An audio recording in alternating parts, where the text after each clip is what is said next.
Assalamualaikum warahmatullahi wabarakatuh. Bismillah, walhamdulillah, wassalatu wassalam ala Sayyidina Rasulillah Sayyidina Muhammad ibn Abdillah wa ala alihi wa sahbihi wa man walah wa man tabi'a sunnatahu wa qa'tada bihudah ila yaumi liqa'illah, amma ba'du. Saya hormati, saya muliakan segenap para alimul ulama, para habaib, para tuan guru Muhammad Al-Jufri, tuan guru Muhammad Effendi, qari kita tuan guru Ahmad Busairi, Ustaz Mustaqim, dan segenap para sesepuh yang hadir di pertemuan siang hari ini.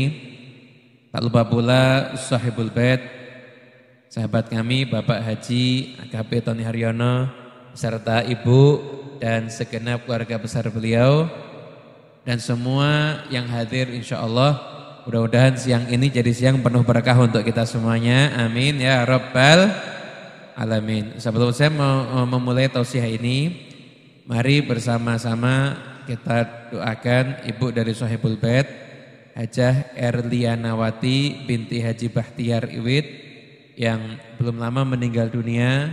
Semoga insyaallah arwah beliau tenang di sana, dijadikan kuburnya taman daripada taman surga, dan insyaallah amal ibadah kita di siang hari ini sampai kepada beliau insyaallah, amin ya rabbal alamin. Allah hadhihi wa kullatin salihah jami'a syamil pula wa ila hadrati Muhammad wa ila Hajah Erlianawati binti Haji Bahtiar Iwid bisirril Fatihah.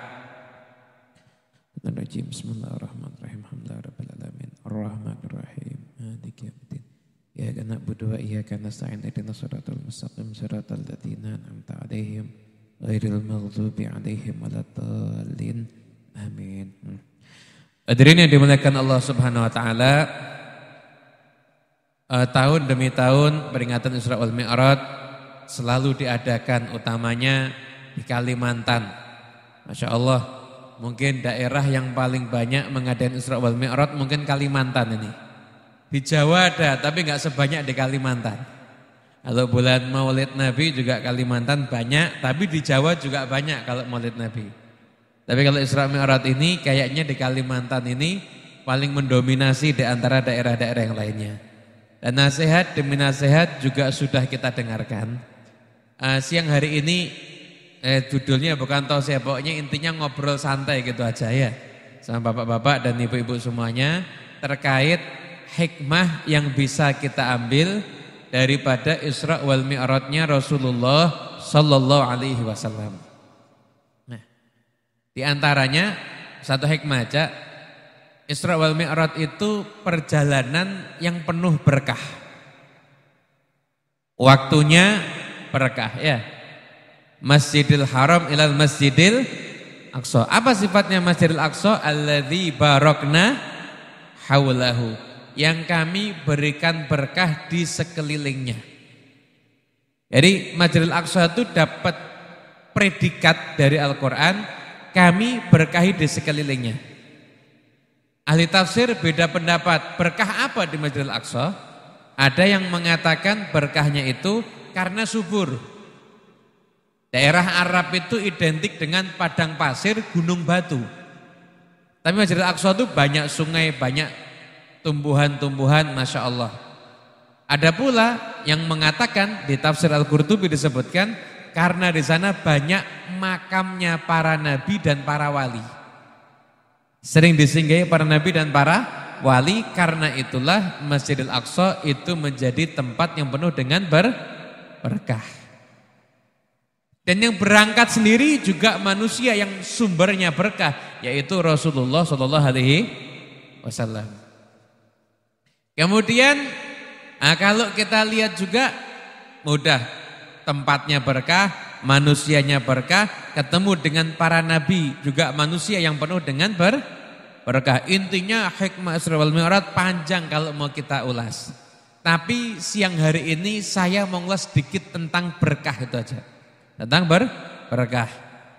Saya, Bapak Ibu semuanya dimuliakan Allah Ta'ala, saya sebelum dulu ngaji di pondok pesantren, saya itu kuliah jurusannya akuntansi. Alhamdulillah gini-gini sarjana, alhamdulillah. Jadi saya kalau disuruh dulu, kalau sekarang udah agak-agak lupa ya, buat laporan rugi laba, laporan arus kas, itu bisa. Nah, di akuntansi itu semuanya kan dihitung. Ya, ini ada yang akuntan ada nggak di sini? Atau yang biasa buat pembukuan? Semuanya kan harus dihitung kan? Bahkan kalau Anda punya ngambil pribadi aja Anda hitung, ya kan? Anda sedekah juga Anda hitung, benar gak? Dalam akuntansi pembukuan semuanya bisa dihitung dan harus dihitung. Yang gak terhitung cuma satu, barokah. Jadi belum ada pembukuan akuntansi menghitung barokah, itu belum ada. Jadi kalau Anda misalkan punya perusahaan, Anda sodakoh dengan hasil perusahaan itu, hasil kerja Anda, catatan pembukuan Anda kurang. Penghasilan Anda itu berkurang, tapi berkah bertambah, nggak masuk dalam catatan akuntansi. Nah, dalam catatan akuntansi, kenapa? Berkah itu memang tidak terlihat namun bisa dirasakan. Betul apa betul? Tidak terlihat namun bisa dirasakan. Itu namanya berkah. Saya mau nanya, ibu-ibu, halo. Ibu-ibu masih hidup semuanya? Masih. Bu, mau nanya, tapi harus jawab jujur. Siap enggak? Enggak boleh mikir. Langsung jawab. Siap ya Bu? Milih mana, suami gaji 1 juta tapi berkah, atau gaji 10 juta tapi enggak berkah?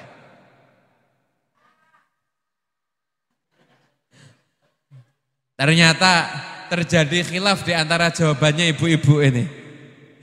Mau ngomong 1 juta takut malaikat lewat, amin betul, nanti 1 juta beneran. Mau takut 10 juta tapi kok nggak berkah, nanti juga takut. Jadi ya semoga suaminya gajinya, saya tuh kalau doa rezeki nggak nanggung-nanggung Pak, Bu. Saya tuh doa rezeki, minta rezeki unlimited. Tapi berkah dan di akhirat nggak dihisap. Karena orang kaya masuknya terlambat 500 tahun dibandingkan orang miskin. Saya nggak mau, saya pengen hidup kaya tapi masuk surganya tetap awal. Itu cita-citanya begitu. Entah gimana caranya, yang ngatur biar Allah, nggak usah saya. Saya nggak bisa suruh ngatur, nggak kuat mikirnya. Ya Allah, saya minta rezeki unlimited, berkah, tapi nanti di akhirat nggak pakai sebab itu doa saya selalu begitu. Ya, nanti Allah yang ngatur. Nanti Allah yang ngatur. Hadirin yang dimuliakan Allah Taala, intinya berkah itu terasa, tapi nggak kelihatan. Terasa tapi nggak kelihatan. Saya mau cerita dua hal. Tokoh yang cerita sama saya masih hidup dua-duanya. Yang pertama yang cerita sama saya Habib Syekh bin Abdul Qadir As-Segaf. Habib Syekh itu dulu awal-awal dakwah di Solo Pak, Bu. Itu maaf banyak pelacur itu tobat.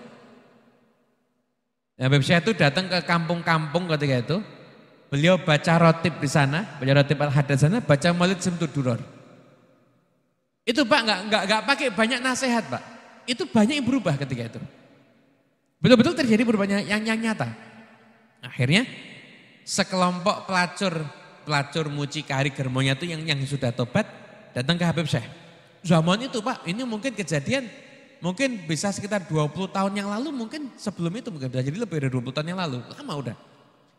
Habib Syekh mungkin belum seperti sekarang ini, Ketika datang ke Habib Syekh mau tobat dan sebagainya, Habib Syekh dibantu uang modal halal untuk kerja halal semampu Habib Syekh ketika itu. Habib Syekh bantu semua itu semuanya. Akhirnya kerja macam-macam Pak. Ada yang kerja jual gorengan. Jadi tempe goreng gitu, tahu goreng dengan uang modal Habib Syekh itu cukuplah mereka ketika itu untuk ngerintis modal kerjaan-kerjaan halal. Gitu. Ada yang jual es begitu, macam-macam pokoknya kerjaannya macam-macam. Dapat beberapa bulan, ini pelacur-pelacur ini sebagian datang sama Habib Syekh lagi. Beb, saya mau kembali ke kerjaan saya yang dulu. Loh kenapa? Iya, dulu saya itu 1 hari bisa dapat 300.000. Sekarang ini keuntungan bersih 30.000, 50.000. Ya, dikit keuntungan bersih saya. Dulu kan banyak keuntungan bersih. 300.000 sehari, lumayan itu. Ya kan? Hari kata Beb Syekh, ya udah gini, Beb Syekh dapat jawaban yang luar biasa. Kamu dulu sehari 300.000, sebulan untuk hidupmu cukup atau kurang? Ya kurang sih, saya kadang-kadang masih utang itu. Sekarang ini 50.000, 60.000 cukup apa kurang? Ya subhanallah cukup, ada aja. Bahkan bisa nabung dikit-dikit. Tapi saya penghasilanmu sehari 50.000 yang sekarang ini berkah. Yang dulu sehari 300.000 itu enggak berkah, makanya enggak cukup. Ada aja tuh kalau enggak berkah tuh. Ada aja nanti urusannya. Yang enggak penting ada aja. Dari situ kita tahu bahwasanya berkah itu enggak kelihatan, tapi wujudnya itu nyata. Ya satu lagi saya dengar cerita dari guru saya Habib Taufik bin Abdul Qadir Assegaf Pasuruan. Habib Taufik ini datengin sama satu orang dari daerah, nggak salah ya, dari daerah Lumajang. Ya tadi yang ngantar kita dari Lumajang juga ini. Ini asistennya Pak Tony dari Lumajang juga tadi yang ngantar kita katanya. Itu kerjaannya tukang kebun. Kerjaannya tukang kebun. Anaknya 3 mondok dari tempatnya Habib Taufik. Untuk keperluan bulanan anaknya per anak itu enggak kurang dari satu anak tuh 600.000 itu enggak kurang. Sedangkan gajinya dia cuma tukang kebun itu bulanannya hanya 1,2 juta, 1.200.000. 1.200.000. Tapi kebutuhan baru anak ini.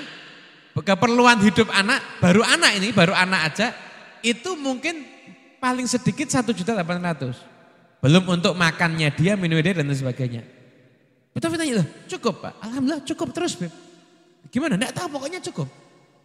Nah, itu namanya berkah. Jadi Anda hidup jangan kejar nominal. Dan kita ini sudah diracuni sama pikiran-pikiran materialis. Jadi yang kita kejar ini nominal. Salah itu. Anda jangan nyangka kalau Anda duitnya banyak hidup Anda senang. Belum tentu. Anda duit banyak ternyata hidupnya ruwet malah ada. Anda jangan cari duit banyak. Salah. Kalau Anda Allah Ta'ala. Tapi bukan jangan terus males loh ya. Ini bukan terus mengakomodir rasa males. Enggak. Saya paling enggak suka orang yang males tapi judulnya tawakal. Enggak suka saya. Potongan males tapi judulnya tawakal, enggak suka saya. Nabi Muhammad enggak males. Anda kerja semaksimal mungkin. Anda kerja semaksimal mungkin. Tapi Anda jangan berpikir duit, Anda berpikir berkah. Kerja kita ini rata-rata kan bisnismen semuanya nih, bisnis semuanya. Bisnis kita ini berkah kalau memenuhi 4 syarat. Bisnis kita berkah kalau memenuhi 4 syarat. Mau tahu? Siap?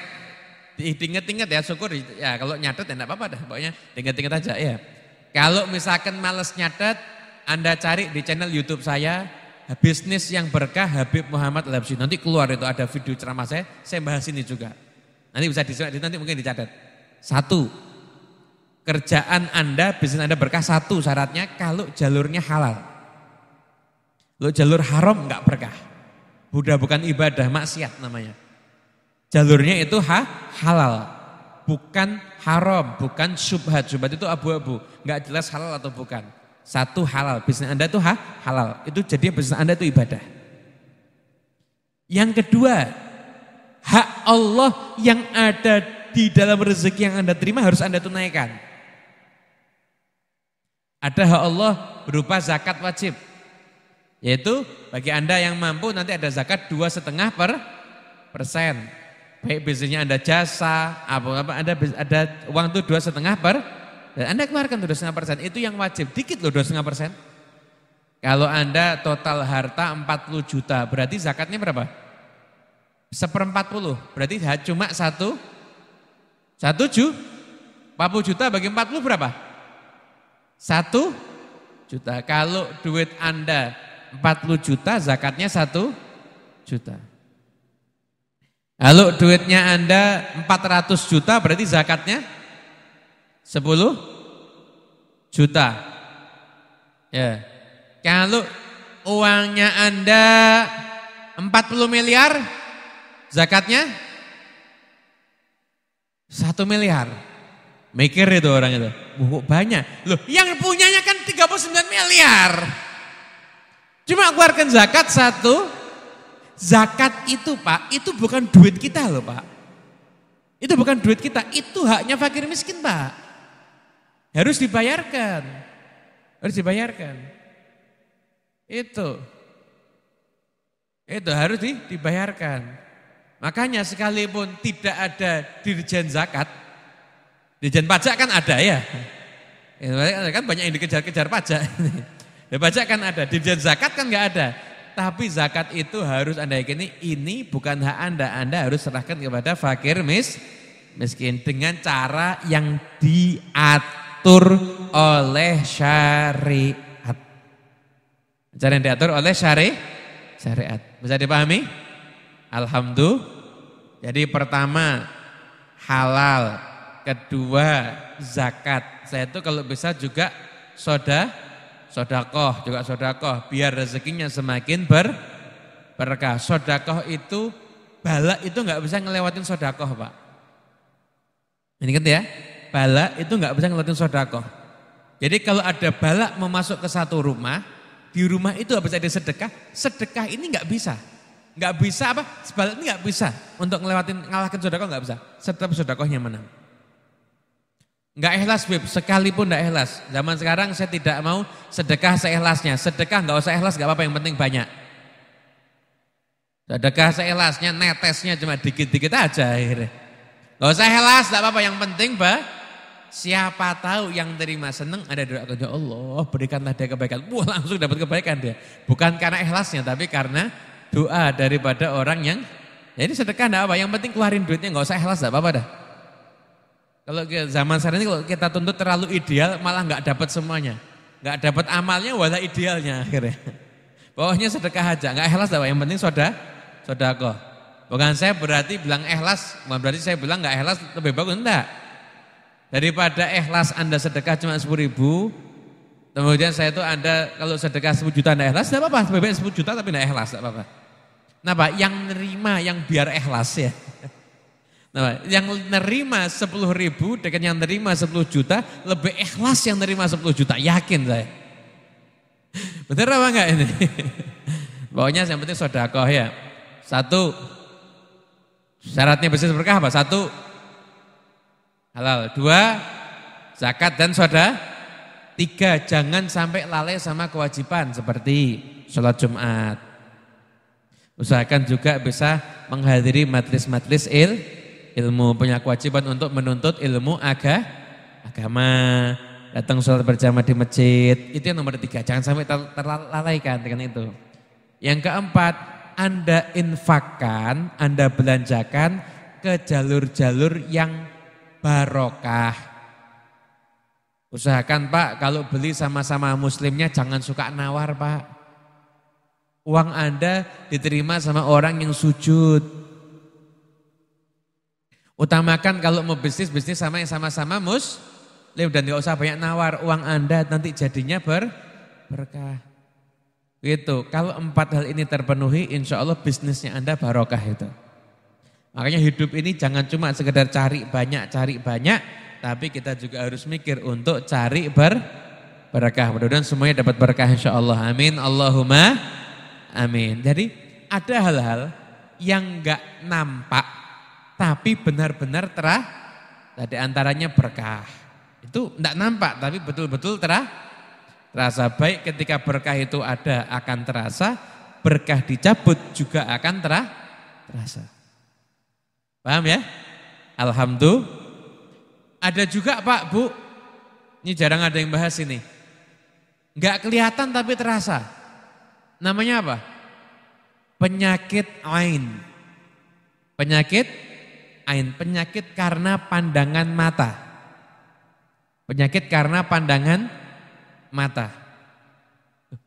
Gimana itu? Oh, ada. Ini. Ini kasih contoh ya, saya kasih contoh. Saya kasih dalilnya secara Quran hadis dulu. Nabi SAW beliau menyampaikan al-ainu haqqun. Penyakit karena pandangan mata itu hak. Penyakit karena pandangan mata itu hak.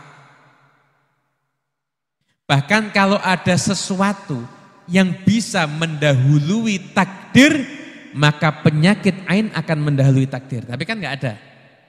Ya, tapi seandainya ada sesuatu yang mendahului takdir, maka itu namanya ain, mata.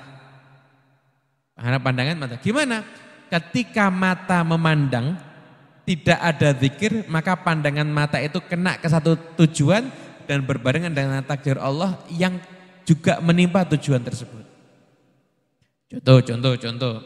Pernah enggak Anda baru beli barang baru bagus? Dipuji sama orang sampai rumah barangnya rusak. Kan pernah ngalami gitu kan? Anak kecil lucu-lucunya dipasang di status besok sakit. Ada dipuji, Masya Allah anak kamu kok lucu ya. Dipuji, besok sakit anaknya. Itu namanya pandangan mata. Pandangan mata. Makanya ketika Anda sama Allah Ta'ala dikasih kehidupan yang nikmat, jangan suka dipamerkan. Kenapa? Yang lihat itu bukan semuanya orang yang suka sama Anda. Kalau yang lihat orang yang gak suka sama Anda, pas dia itu punya pandangan mata yang tajam, maka pandangan mata itu bisa merusak salah satu daripada kehidupan Anda. Gitu. Saya waktu itu pengajian, sekarang kan pengajian itu pakai Zoom. Jadi saya pengajiannya di Solo, tapi yang ikut bisa dari mana-mana, dari jauh-jauh juga. Ngajian pakai Zoom waktu itu, ada yang nanya, Habib, bagaimana hukumnya suami istri menampilkan kemesraan di depan umum? Banyak ini bang sekarang Pak, ya Pak? Saya jawab, kalau mesra itu hukumnya wajib. Mesra itu hukumnya wajib. Mesra hukumnya wajib. Mesranya ya hukumnya wajib. Kenapa? Karena rumah tangga sakinah mawaddah warahmah itu ya mau tidak mau harus mesra. Betul apa betul? Ibu setuju apa enggak Bu? Sudah makan ini kayaknya ini. Oh, sudah menghilang semuanya. Bu, mau suaminya mesra apa galak? Mesra apa galak? Galak. Nah, ini ibu-ibu yang enggak jawab karena jadi korban mungkin ini. Jadi mesra itu hukumnya wajib. Tapi ketika kemesraan ditampilkan di tempat umum, saya bilang selama tampilan kemesraan itu bukan hal yang bisa menimbulkan syahwat bagi orang yang lihat, tidak menimbulkan fitnah, maka enggak bisa dihukumi haram. Tapi harus diwaspadai ketika kemesraan itu dilihat sama orang banyak, ada orang mungkin rumah tangganya baru berantakan, lihat kamu mesra, tiba-tiba pandangan matanya tajam, tiba-tiba terjadi rusak hubungan kamu nanti. Na'udzubillah min. Ya kan, jadi kalau ada sesuatu yang mendahului takdir, maka itu pandangan mata. Nanya nih orang kalau dengerin biasanya terus nanya, Habib, terus bentengnya gimana? Ya kan? Bentengnya gimana? Zikir. Zikir. Saya kalau kadang ngejak anak itu ada, ya Allah anaknya kok lucu. Saya bilang Allahumma sholli ala sayyidina Muhammad wa ala sayyidina Muhammad. Zikir, lalu sudah zikir enggak ngefek tuh pandangan mata. Enggak ngefek itu pandangan mata. Mohon maaf, penyakit itu kan ada yang medis, ada yang non medis ya. Ya, nanti ada yang non medis. Saya hidupnya keliling Pak. Hidupnya keliling walaupun mulai 1 tahun ini saya sudah membatasi keliling saya. Ini waktu diundang ke sini diminta 1 minggu. Saya bilang nggak bisa 1 minggu. Saya punya madrasah, punya kegiatan. Kalau mau nggak mau ya pokoknya saya hari Ahad harus pulang. Karena saya harus ngurus macam-macam, harus ngurus madrasah, ngurus macam-macam ada di Solo. Saya dulu hidupnya keliling Pak. Dan saya dapati mohon maaf praktek antar permusuhan, antar tetangga, antar keluarga sampai melibatkan paranormal itu sering. Melibatkan paranormal itu sering. Betul apa betul? Terjadi Pak. Anda percaya nggak percaya, tapi saya keliling dan saya lihat faktanya begitu.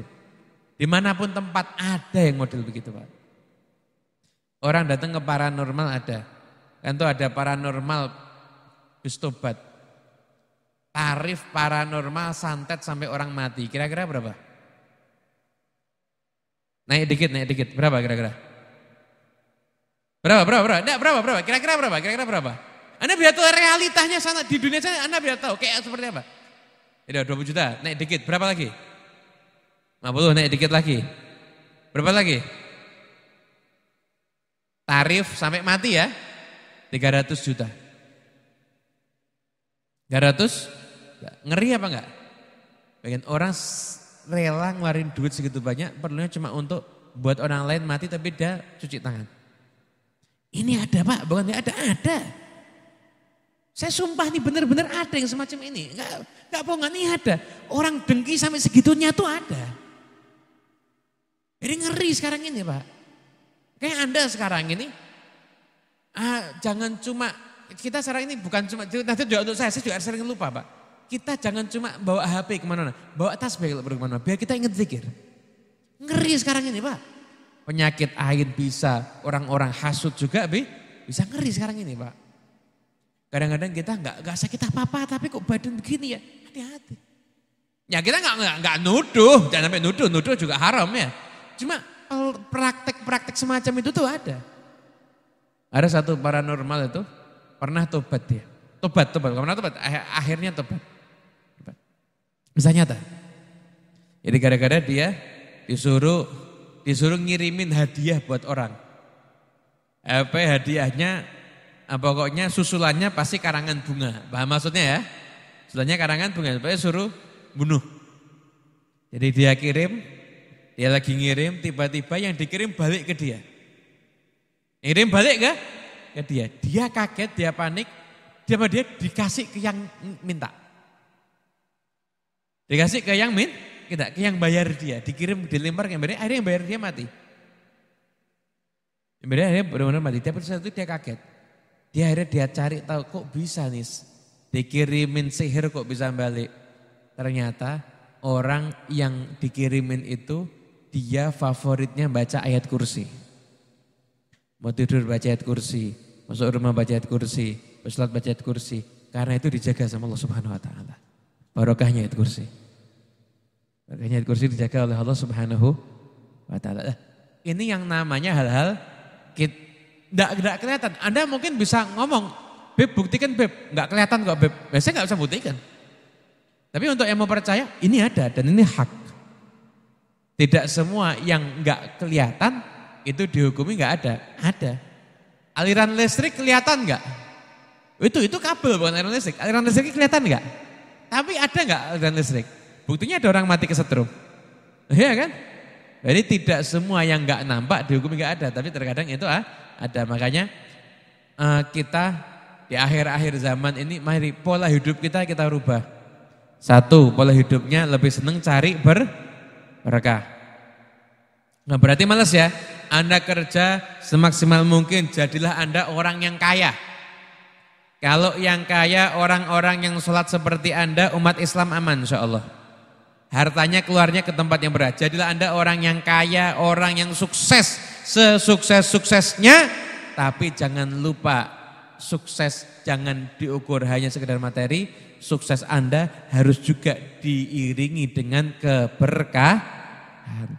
Yang kedua, jaga diri dari segala macam gangguan-gangguan yang menyebabkan hal-hal kurang baik. Tentunya dengan memperbanyak zikir. Ayat surah Mi'raj tadi diawali dengan apa? Subhana, ya kan? Ada ayat subhanalladzi asra bi abdihi. Keutamaan Allah. Subhanalladzi khalaqal azwaja kullaha. Kalau ada ayat dari subhanalladzi itu menunjukkan kebesaran Allah Subhanahu wa taala. Makanya kalimat subhanallah itu kalimat yang mahal. Kalimat yang nilainya luar biasa. Nabi Sulaiman pernah jalan, ketika itu ada semut kagum sama Nabi Sulaiman. Semutnya yang mengatakan subhanallah. Nabi Sulaiman kan bisa bicara sama hewan ya. Dengar Nabi SAW kemudian tegur semut itu, ketahuilah wahai semut, ucapanmu subhanallah lebih bernilai dibandingkan semua kekayaan yang saya miliki. Subhanallah itu ucapan yang luar biasa. Abu Hurairah sahabat Nabi, satu hari subhanallahnya 12.000 kali. Ditanya Abu Hurairah, subhanallah 12.000 kali? Iya. Kenapa? Iya, karena saya bertasbih, saya subhanallah 12.000 kali sesuai dengan kadar dosa saya. Kalau itu Abu Hurairah, kira-kira kalau kita semuanya paling tidak 12 juta kali mungkin. Abu Hurairah aja 12.000 kali sesuai satu hari, sesuai dengan kadar dosa saya. Ya terus gimana kalau kita semuanya? Tentunya kita harus lebih banyak ya. Dan insya Allah kita semua jadi orang yang hidupnya berkah insya Allah. Ya Bapak, Ibu, Ibu semuanya, yuk semangat hidup, semangat kerja, bagus. Tapi Anda juga harus pikirkan berkah, rumah tangga jadikan berkah, umur jadikan berkah, harta jadikan semuanya berkah. Setelah itu perbanyak zikir, semua gangguan zahiran wa batinan itu insya Allah Anda akan terjaga kalau Anda jadi orang yang rajin berzikir. Dan insya Allah ini yang bisa kami sampaikan dan semoga membawa berkah dan manfaat untuk Anda semuanya. Wa'afu minkum. Saya tutup dengan doa Bismillahirrahmanirrahim. Alhamdulillahirabbil alamin. Ini doa penutup siapa? Ya juga ya.